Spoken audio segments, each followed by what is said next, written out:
I honestly don't know how they do it. Original design? Check. Proven calibers? Check. Good build quality? Check. European 2-year warranty? Check. Bargain basement prices? You guessed it. Check. After the success of their Calypso diver, Italian brand Viqueria have decided to modify its bezel, swap the NH35 caliber for the NH34, and offer one of the best affordable alternatives to the Seiko SSK GMTs.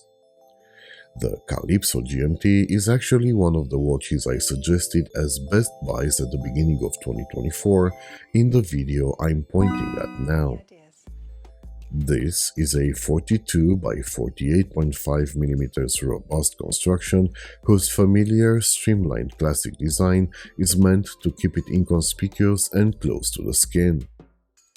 To that effect, the side profile is divided into 3 distinct volumes, with a mirror-polished midcase sandwiched between the imposing coin-etched bezel and the deep, recessed caseback, leading to perceiving it as thinner than its 13.5 mm measurement. Speaking of the caseback, it is decorated with a world-time etching and, in combination with a screw-down crown, ensures resistance to water pressure down to depths of 300 meters. Nestled between half guards, the signed crown sits at 4 o'clock for improved ergonomics. The thick aluminum bezel insert is carried over from the 3-hander NH35 powered Calypso and is the target of my first criticism. It is not because of the material used, as I prefer aluminum or steel to ceramic inserts on GMT bezels. It is not because its 120 clicks are a bit muddled when slowing down. It's simply because Viqueria have kept the split bezel design of the original but left the inner half empty. Another criticism they can share with a whole lot of brands, Seiko included, is lacking to apply lume to the GMT markings, thus rendering the complication useless after dark despite the dedicated hand being lumed.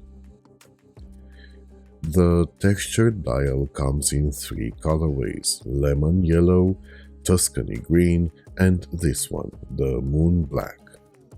Under direct bright light, there's a grayish tint that gives this gravelly base a rather upmarket appearance, unspoiled by the 5 lines of text. The shark teeth-like applied markers are mirror polished to maximize legibility and are set in a very pleasing symmetrical pattern, unbroken by a date window. The same polished finish is applied to the dolphin hands, and it really helps as legibility is impacted by low light conditions. In pitch black darkness though, the legibility is great thanks to a lume pattern that's evocative of some famous watches using tritium.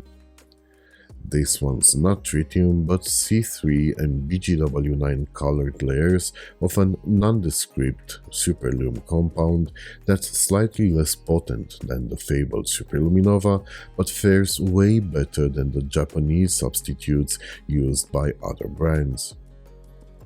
As previously noted, despite the GMT hand being lumed, it doesn't have any visible targets to point at. While in some photos the outline of the markers and the hands of the yellow and green models seem to have a black outline, the GMT hand of the black version has the same polished finish as the other 3 hands, but its distinct shape makes confusing them impossible. As this is a color GMT, the quickset position will independently adjust the GMT hand, moving across 24 1-hour increments. The other, relatively easier method of setting the secondary time zone, even while wearing the watch, is to move the bezel until the GMT hand points at the correct time for the specific zone. Instead of the lazy, useless cardboard boxes watches in this price range are usually shipped in, The Italian brand offers a sturdy canvas travel roll with 5 slots.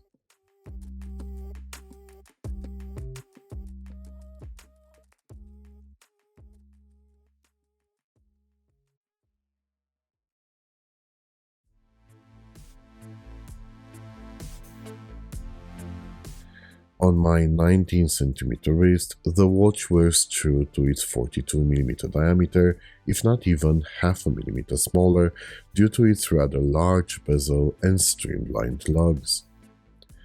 The 22mm space between the lugs is occupied by the female end links of a decent bracelet.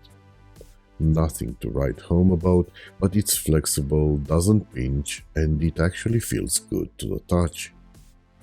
What doesn't feel good to the touch though is a clasp whose only quality is that it's better than what Seiko are offering. The milled part is good, but this ridge and the signed security fold-over clasp are particularly low points that stand out against the overall good fit and finish of the watch. These small issues become rather inconsequential when one finds out this watch costs just south of $300 on a pre-order campaign that's soon to end. So if you want my advice on whether you should ignore, consider, shortlist or buy this watch, my recommendation, should you like the watch, is to buy it on the introductory discount. It's not only the discount, but it's the availability, as Viqueria's inventory seems always to be sold out, with only very small batches being made after the initial stock runs out. If, however, you would prefer spending your under $300 on a fancy dress watch, you can check my review of the Perpetual Regulator, or if you want to spend the same amount on a premium strap, check this video out. Like, comment, subscribe, and get the watch you want.